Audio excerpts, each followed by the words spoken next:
Hello, and welcome back to the channel where I'm going to be discussing Star Trek. As you could tell by the title and the thumbnail, I'm going to be discussing whether or not the odd number Star Trek films are really as bad as people claimed they were. Now, this isn't something that's actually all that discussed much within the fandom anymore, or at least I'm not seeing it as much as when I first started in this fandom all the way back in 2008/2009, where even my own mother told me that, the odd number Star Trek films aren't the best. And for a long time, I believe that. Hell, even in, other media, such as The Big Bang Theory, it was discussed that the even number Star Trek films are the better of the franchise instead of the odd number ones. And having watched through them all several times now, even doing reviews for them last year, where I reviewed all 13 Star Trek films up until now, because there's still the Section 31 film to come out, and I don't think that it's an accurate statement anymore. Because I also believe that a lot of older Star Trek fans are, once they decide to revisit certain Star Trek films, they look at them a lot more differently. And AJ was one who constantly said this to me last year, that age is a thing, or not last year, 2 years ago actually. Age is a thing when it comes to movies. You tend to reflect on them differently depending on what age you are. So me right now, I I do think all 13 Star Trek films have their own merits. You know, whereas some might not like a certain film at a certain point in their life, but once they go to revisit it, they might look at it differently. And I'm going to break down each Star Trek film and do whether or not I think that it's actually warranted for the hate that it gets. So obviously we're going to have to start with the motion picture. Now, this was Paramount's response to Star Wars. Back in 1977, Star Wars came out, and it was a cultural phenomenon. Still is, despite the fandom. And at that point, they were actually working on a new Star Trek series, which would be called Star Trek Phase 2. And so Paramount was like, let's turn this into a film. And so they went to Gene Roddenberry and they got him to work on what we now have as the motion picture, which is a decent movie. It would have been better had it stuck to what it was originally supposed to be, and that was a pilot. And how do I know that? Well, it's been well documented now that it is a pilot from the scrapped Star Trek Phase 2 Star Trek series, which I actually have a book dedicated to Phase 2, which does have, scripts, concept art for what we could have seen um, for it, as well as actual set photos. And one of the things that it has, um, if I can get to it, which I am now, I'm just trying to get to the very start of it. If you can hear a cat meowing, that is my kitten Oliver. He's constantly running around up here, and I just wanted to have the door closed. So yes, we have the first draft script of what would later become the motion picture. So here's a basic look of it, of the motion picture. Well, the pilot for Phase 2, which would then become the motion picture. Because as you can see, at some point, we do get Isla being mentioned, who obviously played a big pivotal role in the motion picture. Now, again, visually, the motion picture is a masterpiece. So I don't think it deserved the hate that it got, over the years as being one of the best Star Trek films. You can get enjoyment out of it.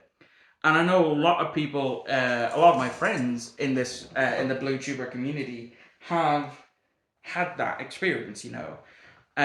Obviously the Rathacon, everybody loves the Rathacon. Uh, I think it's a tad bit overrated, but I done a whole video about that. Um, then we get to Search for Spock, and this is one that kind of made me want to actually do this video. Um, you see, when I watched the Search for Spock for the first time, I didn't mind it. You know, I actually enjoyed it. Because I've only ever seen it really 3 times. And the third time that I seen it was actually this year, when for the 40th anniversary, it came back to cinemas. Uh, because it was also being released on 4K, and like I said, it's the 40th anniversary. And so I went to go see it in cinema. And seeing it in cinema actually made me enjoy it that bit more. You know, actually getting to witness the Enterprise on screen, the actual filming model, not CG. You know, obviously slightly updated visual effects. Um, you know, for the 4K restoration and that. But it was still a beautiful film to see on screen. Now, obviously, towards the end on the Genesis planet, whilst things are starting to, you know, implode on it, you can definitely see that the budget was gone for that because there wasn't really much of a budget, and um, you know, there are some behind the scenes stuff of, you know, Nicholas Meyer not wanting to return to do this, and so that's how Leonard Nimoy got the role of writer and director for it. And you know, this was Nimoy's first directorial debut, and he done fantastic. You know, Leonard Nimoy, like Jonathan Frakes, understands Star Trek and understands what visually it needs to be. So then we get to Star Trek 4, The Voyage Home, the one with the whales. This is one where I'm starting to see a tonal shift on. You know, it's one where I'm seeing not a lot of people like it as much. You know, they constantly say that it's dated, which, in fairness, it is. You know, set during 1986, and really, Paramount kind of had no had no real stake in it. You know, they fully expected it not necessarily to fail, but it was getting Star Trek movies were beginning to be too expensive, and so to offshoot that, we actually got the Next Generation from that. Um, so we do have, you know, praise to give for the Voyage Home, because if it wasn't for the Voyage Home, we wouldn't have had Next Generation, Deep Space Nine, Voyager, Enterprise, and all the other Star Treks that we have now. Now, Voyage Home was the first Star Trek film I second Star Trek film I ever watched. The first Star Trek film I ever watched was Nemesis. Well, that was back when I was 3. So technically, Voyage Home is what got me into Star Trek. I remember one day just being bored, took a look at Voyage Home because my mother had it, because I knew my mom was a big, massive Star Trek fan. And so I then watched it and loved it. And then, of course, I went to watch Star Trek 5 because that's what my mother had, as well as Star Trek 6, The Undiscovered Country, Generations, and First Contact. So those were the Star Trek films my mother had. So that's why, to me, The Voyage Home has that bit of sentimental feeling because it's what got me into Star Trek. It took me a while to remember that that's what got me into Star Trek, but that's either here nor there. So now we get on to Star Trek 5. And I have only seen it twice. And the first time, I thought it was okay. And then because of the public perception that Star Trek 5 has, I started to agree with people and saying that this is shit. That it's a terrible movie, you know.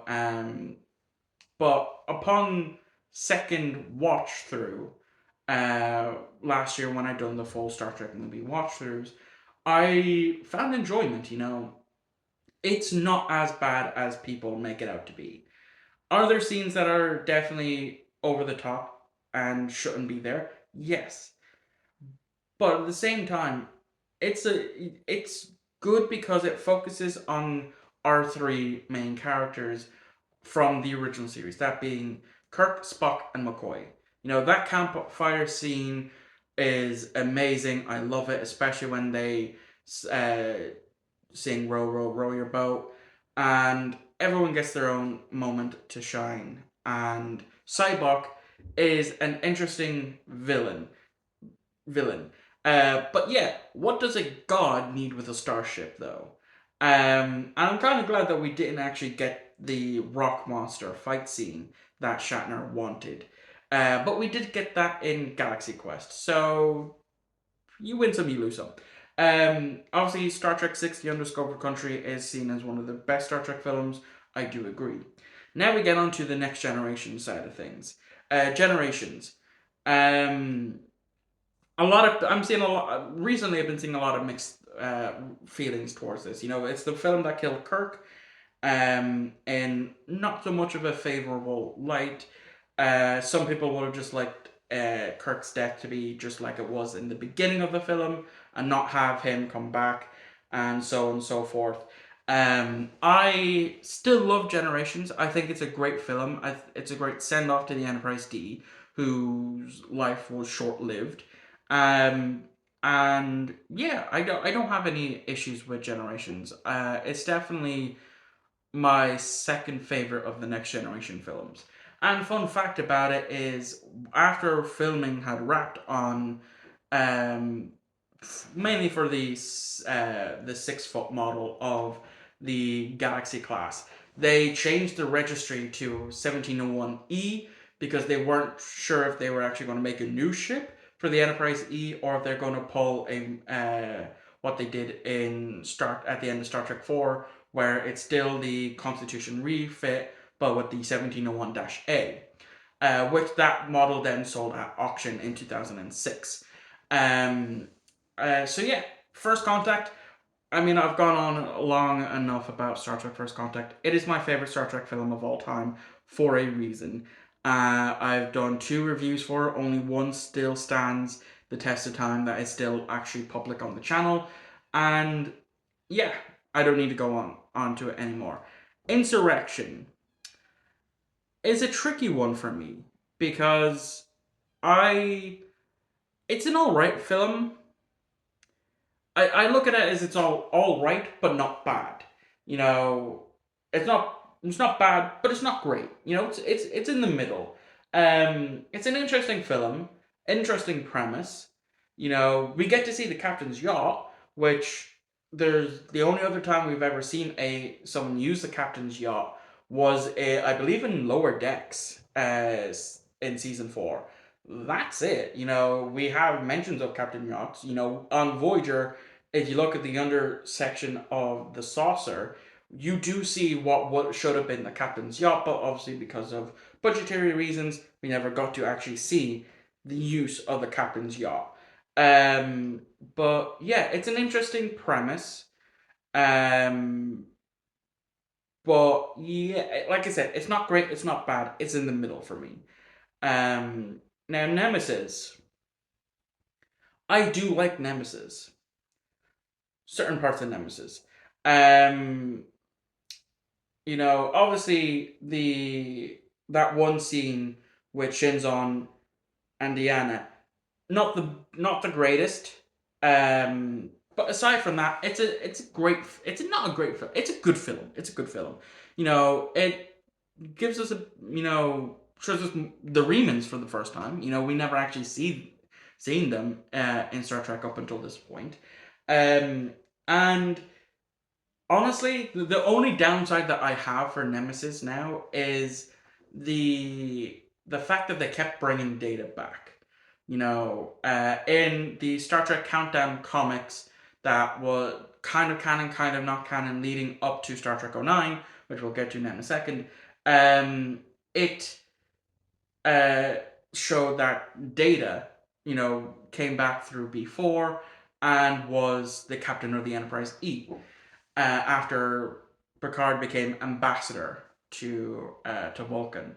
Um, and then, of course, in Star Trek Picard, we seen in season 1 we seen that he's still alive, but then we get the he pulls the plug on him. We don't get a Data in season 2, but then season 3 they full on resurrect him. Now I know it's Star Trek; they tend to resurrect killed off characters a number of times. I mean, like Shax Boimler at one point, he died and was brought back. Even Spock, he died once and came back. Um, so yeah, I like the film. It's not as bad as a lot of people say. Like, I know it gets counted as the Star Trek, one of the Star Trek killers that killed the franchise. It didn't do too well, and then of course they canceled Enterprise, and so on and so forth. Um, so yeah, I like it. It was the first Star Trek film I ever seen, so obviously there's going to be a little bit more bias to it. Um, Now the Kelvin films, I do like. I like them for what they are, and I always enjoyed them. Ever since like first watching it in 2009, I love the first Kelvin film, which to me is a fantastic film. It's really, really good. I really enjoy it. I love the cast and characters. I love their take on it, on the original crew, and I don't have many problems with it. It's a good Star Trek film. Star Trek Into Darkness, a lot of people have issues with, and I see them. I see them. I get them. I understand them. I do like the film though. It's a good film. Granted, race swapping a Khan to a white British man probably wasn't the smartest of moves. Um, and I know, like I said in my review, it was explained the uh, in comics, but not explained in the film, that Khan was genetically altered because people would recognize him as Khan. Um, but that's beside the point. It's not a Wrath of Khan remake. Well, it is towards the end. It's more of a Space Seed remake, as I said in my review. And then we get to Star Trek Beyond, the last Star Trek film that we have, until Section 31 comes out, and I love it. A lot of people liked it. A lot of people didn't go to see it in cinema. I did. I've only seen 4 Star Trek films in cinema. And that is Nemesis, Into Darkness, and Beyond, and now Star Trek 3. Um, and I enjoyed it. I've only seen it twice, but I've enjoyed it. So yeah, I don't think that the moniker of the odd number Star Trek films are the worst is merited anymore. As I said at the beginning of the video, that AJ says, you tend to look at things differently depending on what age you are. And I agree. You know, um, so if you think that the odd number Star Trek films are bad, maybe give them another watch. You know, it might have been a while. You might have forgotten a lot of that happens. So maybe give it another rewatch. For me, I won't be giving them another rewatch for a good long time.